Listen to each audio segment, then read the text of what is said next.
So not too long ago, I did a video about my early thoughts on Shadows of Yog-sothoth, the campaign for Call of Cthulhu.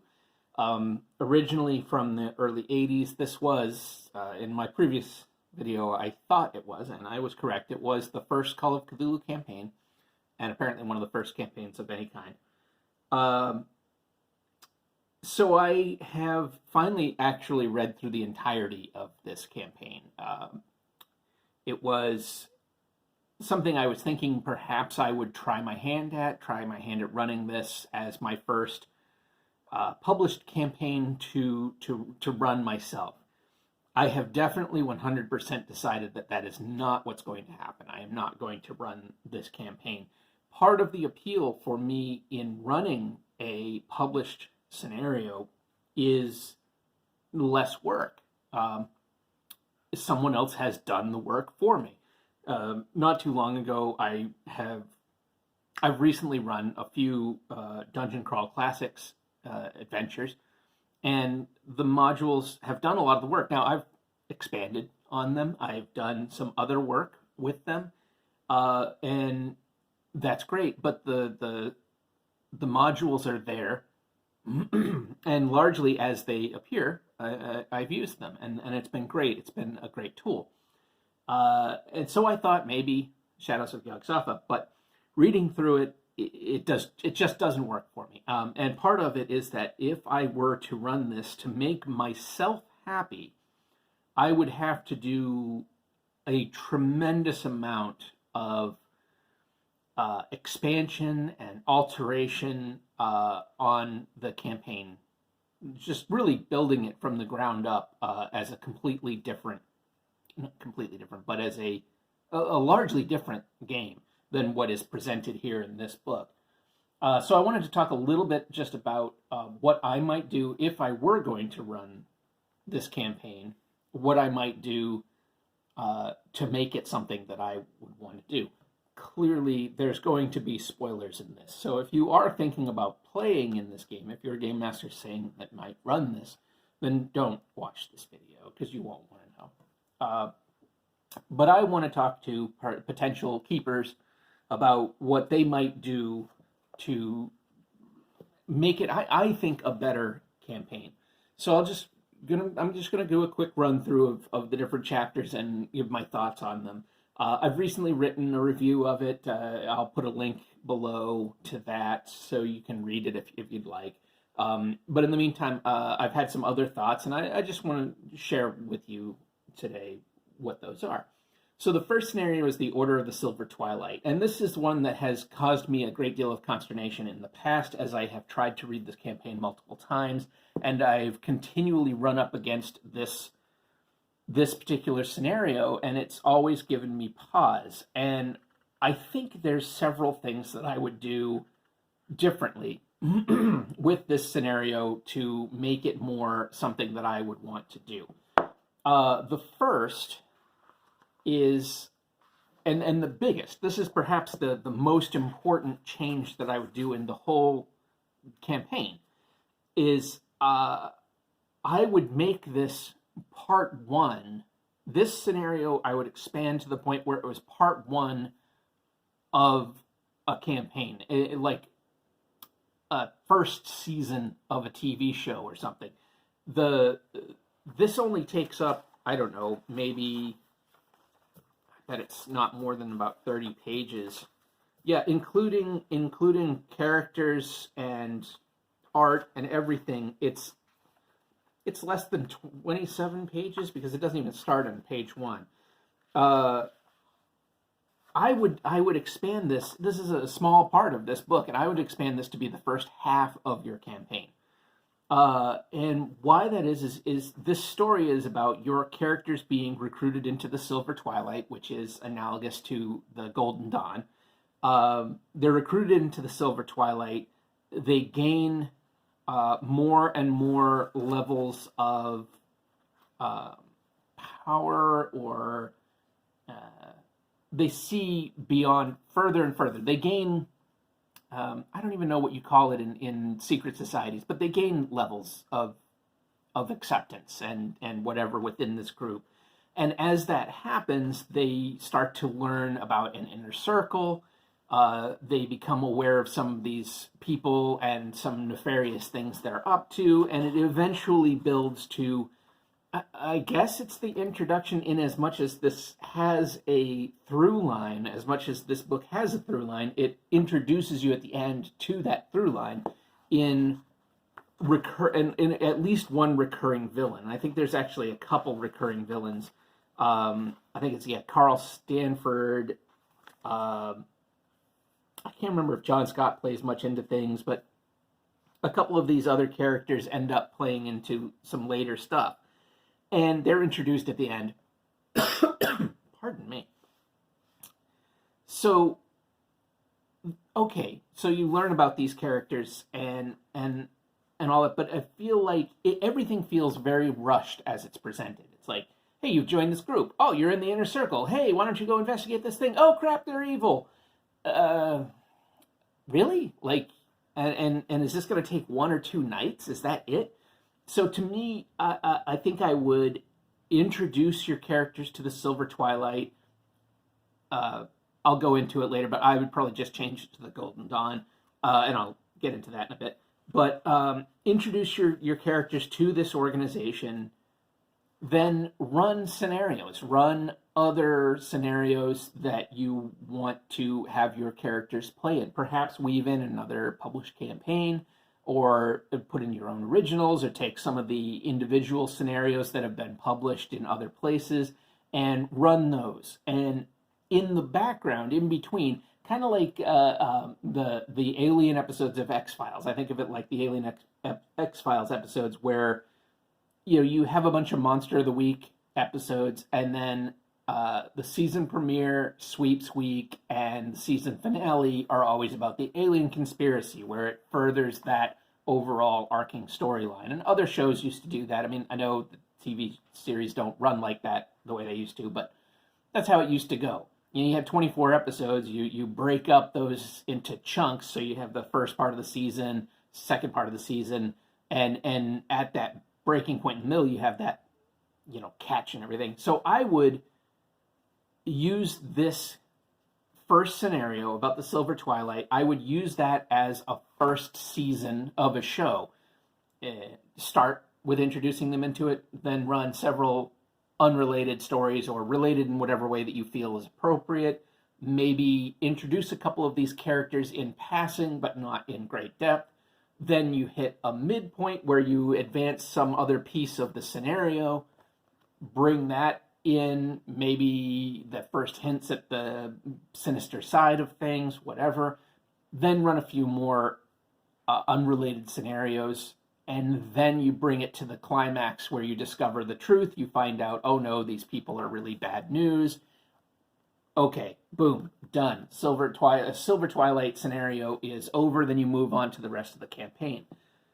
Now, I was just thinking today, I remember when I originally recorded a video, I had just read in the introduction the author talking about how it could be set in the 1890s. And as I read through the rest of the scenario, I don't really think that it could. There's a couple of reasons why I don't think you could just up and plop this into the 1890s. I don't think that would work. So what I thought you could do is do this first scenario, the Silver Twilight, set that in the 1890s. Make it the Golden Dawn. Forget about the name change, because it's the Silver Twilight is the Golden Dawn with the serial numbers filed off. So just make it the Golden Dawn. Have it a Boston or New York or wherever you want to set it. Probably, Boston's fine. Have it be that, there's an American connection, which they had American connections. It wasn't like they weren't coming across the ocean. They were. So set it in Boston, set it in the 1890s, and then tell several of these stories and build it up and get to this final conclusion with the reveal of the villain. Then jump it forward to the 20s. That could end up playing in some really interesting stuff where Stanford and feel like he's the major player that actually ends up being involved in the rest of the campaign. But however you want to play it, that character could still be alive, in disguise in some way, kept alive by some sort of sinister machinations of the outer gods or whatever. And remember, I mean, 1890s to 1920s, that's only 30 years. That's really not a giant leap in time. It's not 1920s to 2020s. It's a much closer, I mean, 30 years ago is the 90s. For a lot of people like myself, that might as well be yesterday. That doesn't feel like a heck of a long time ago, but it is a long time. But anyhow, I think, jump from the 1890s, do this first section all in the 1890s. That I don't think would take a lot of major changes to do. And then hop forward in time to the modern day. Now, the second scenario, look to the future, it says in here that it's really kind of a, put it in if you want, it's not really whatever. And to a degree, that's right. It's not super connected. It does bring in one of those characters from the first scenario, but it doesn't feel thematically related to the rest of the campaign. But then again, many of the scenarios don't necessarily feel thematically related. But here's my thing with Look to the Future. This is probably my favorite part of the whole darn book. I really like this scenario, and I actually think Look to the Future would be a great campaign opener for a different campaign, for not this. But if you really wanted to get into Yog-sothoth and the gates, Yog-sothoth is the gate and all of that sort of thing, and getting into Yog-sothoth as a possible connection to time travel and gate travel and dimension travel and all of that, I think Look to the Future could be a great start for a campaign to introduce those kind of themes and elements. But however you want to use this, maybe here's how you bring it from, that this first one is set in the 1890s, if you follow my advice, it's set in the 1890s. Now you really want to set it in the 1920s. You go to Look to the Future and you really deal with that it is now the 1920s, that this scenario is happening. There's elements of this scenario that actually feel like the short story Nyarlathotep, the actual Lovecraft story. There's something in the vibe of it that reminds me of that. That kind of futurist huckster who's introducing something to people in a nefarious way that is much more than maybe they're ready to deal with. I like that concept. Anyhow, so there's not too much to say about Look to the Future. I think that it is a solid scenario. I think that there's a really cool hook to it, and I think that it could be a great starting point for a campaign. Again, I just don't know that it belongs in this particular campaign. So moving on, and yeah, here's Carl Stanford again. Oh yeah, that's right. Carl Stanford's already really old, so moving it forward 30 years and having him still alive is not a big deal. So then there's the Covenant. Cantitch, I can't say Scottish names, I'm sorry. So Canish, I don't know. So this story, I don't even really know what the point is. I guess it's a fetch quest. You have to go and get these pieces of this artifact, but it really doesn't feel satisfying, and I think that it doesn't present itself. It's not presented here in a way that I think is super helpful for a GM. Like, I read through this and I'm like, okay, here's a whole bunch of characters. It's kind of almost sandboxy, where it's like, you go to this little town, how do you want to investigate? What do you want to do? Great. But I've got no idea how it's going to play out. I have no idea what they're going to do, how they're going to find this stuff. It feels like it's some of the setup without any of the thread put in for what to do, where to go, how to move things along. So this one I found it just felt a little aimless. Also, if I remember right, this brings in, well, I know it brings in a ghost, which I really do not like. I don't like ghosts and vampires and werewolves in my Call of Cthulhu game. Some people don't mind. That's fine. That's your business. I don't like it. I ghosts, this is to me, cosmic horror is an atheistic concept, and classic human spiritualism doesn't make any sense within that context. Ghosts, the soul, vampires who are cursed by God, or werewolves are cursed by God, all that stuff, it doesn't make any sense in a cosmic horror setting to me. In a universe that does not have a mind, it doesn't work for me. It doesn't work for me. So anyway, I don't think that you'd need it. I think, and if you really wanted to work in the concept and still keep it cosmic horror, I think you could do something. You could work in some kind of from beyond level thing where it's still a person, but he's out of phase with this reality. Whatever. I don't know. But when I finished reading this, I just didn't see how it was going to play into anything. Why would my PCs go to Scotland to do this and then get there and not really have a lot of direction on what to do? And then, I guess find stuff or not. Okay. It seems half done.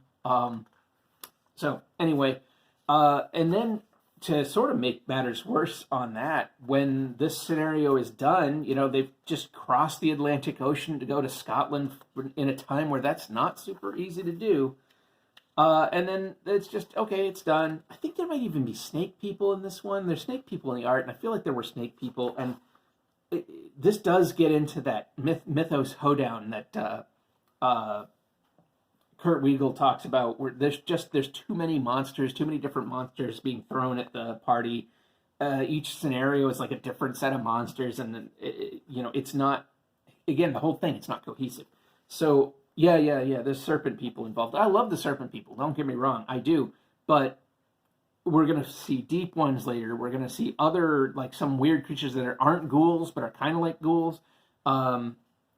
Okay, so then after this one, and here there's a whole bunch of NPCs. I do think, it sets up this Scottish town with a whole bunch of characters for your players to interact with. And if you want to do some role playing, I feel like there's a ton of potential in here. But again, there's going to be so much work for the game master, because you've got to sit down and figure out, great, all right, they're here.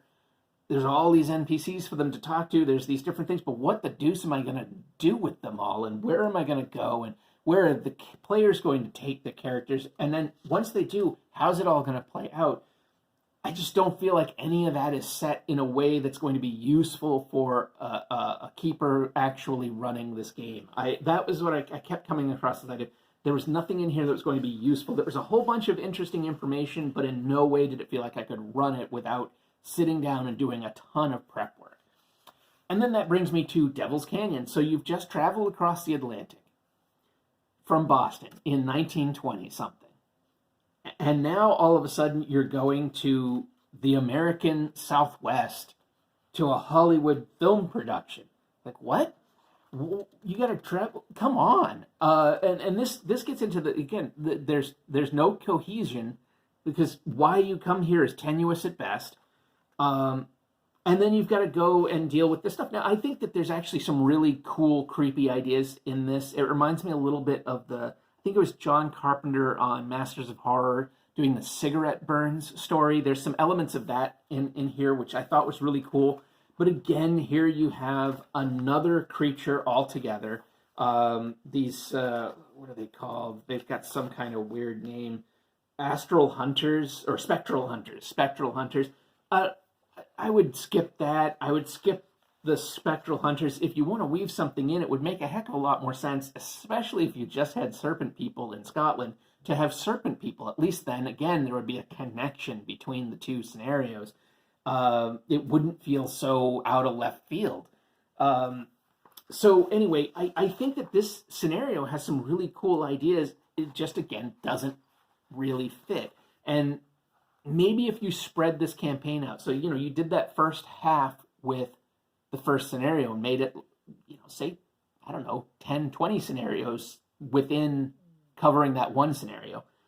Maybe you still have to plug in other scenarios in this once you get to this part of the campaign, the second part of the campaign, because bringing your characters to all these places on really thin reasons It feels like you need to put something in between the stories. And now we get to The Worm That Walks, which I would just straight up dump out of here. This scenario, reading it, kind of pissed me off. I'm gonna be honest. It's in here as a mean-spirited lesson to teach your players that this game is tough, and it's like the only reason it's in here. It's designed to just kill some characters in case they haven't already.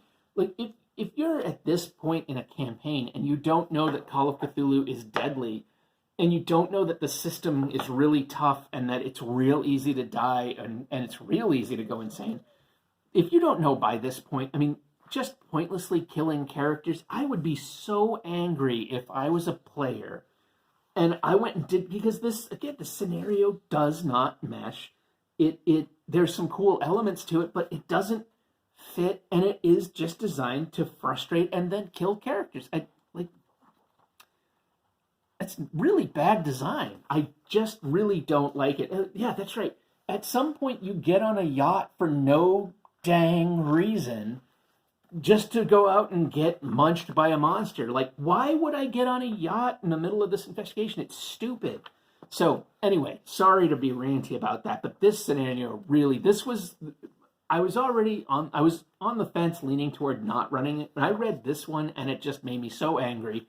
I think it's just such bad design, and it comes out of nowhere, and it's just thrown in just to be mean, and I don't like that at all.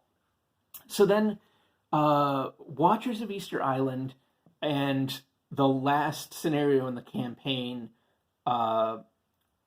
which is The Rise of Relay, these are connected. They're actually connected, and for the first time, probably since the first scenario, like, it really brings in the villain that is supposedly set up in the first scenario. It brings in the themes of the game to a degree. You got deep ones, so it's yet another different monster. So this brings it up, and it kind of plays a little bit into the Call of Cthulhu short story. And here's another sort of thing I have about this. It's called Shadows of Yog-sothoth, but it's not about Yog-sothoth. It's about Cthulhu. The campaign is about people trying to wake Cthulhu. Why isn't it called The Shadows of Cthulhu? It just seems really strange to me. So these last two scenarios, I think they're fine. It brings it to a dramatic conclusion. But I do feel like at this point, this conclusion isn't necessarily earned. Because, you go to Easter Island, then you go out into the South Pacific and to Relay.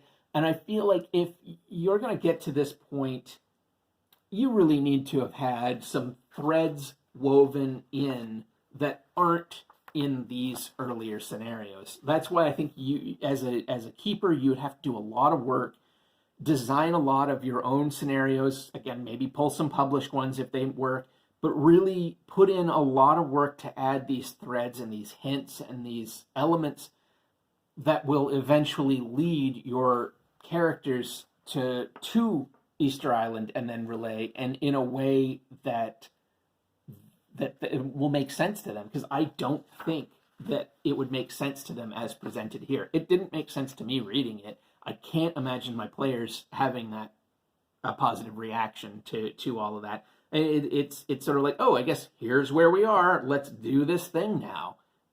Okay.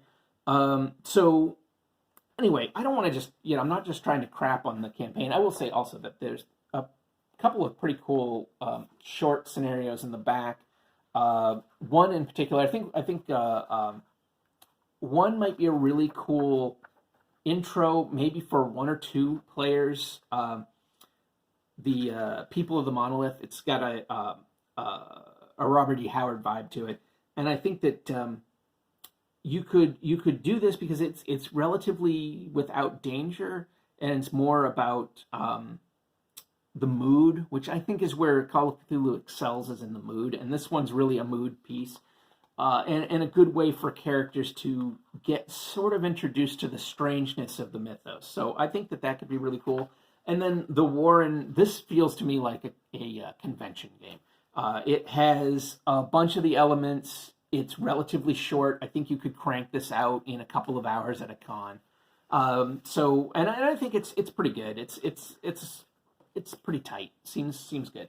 So anyway, I talked at length about this because I do think there's a lot in here that could be really cool, and I would love to see a major expansion and redevelopment of this from Chaosium, kind of like what they've done with Masks of Nyarlathotep and some of the others. I think the seeds are here, but this is not. It's not a good campaign. And I imagine it could be made into a good campaign, and a good keeper could flesh it out and make it a good campaign. But as it stands, it's not incoherent. That's not the right word, but it's not. It doesn't work as a campaign. It's just a loose set of scenarios that then suddenly thrust you into an epic conclusion. But you didn't get the story to get to an epic conclusion, so it's kind of a cheat. So I don't know. Hopefully that was some advice that maybe is going to be helpful to you if you do ever decide to run this. I really do think that first scenario expanded into a much larger piece and then set in the 1800s, I think could be really cool. I think it makes more sense in the 1800s. I think that could be an interesting look where you have your PCs playing in the 1800s and assuming that they survive and they're okay. Either they're old and are like mentors for new PCs, or they have died and whatever, and new PCs pick up the threads that they left behind. I think that could be a really neat way to play it. I think do it in the 30-year time jump. It could be a very interesting thing mid-campaign. I think also running it in the 1800s gives you an opportunity to throw in some other cool ideas, especially some strange stuff going on in New England at that time. And use the real Golden Dawn instead of the Silver Twilight. The Golden Dawn's an interesting enough organization. You could do some fun twists with that. So anyway, those are some of my recommendations. Let me know what you think. If you've run it with success or without, let me know what you think about my ideas about it. I will not be running this campaign, at least not anytime soon. Probably not until Chaosium does a massive retooling of it, and I see how I like that.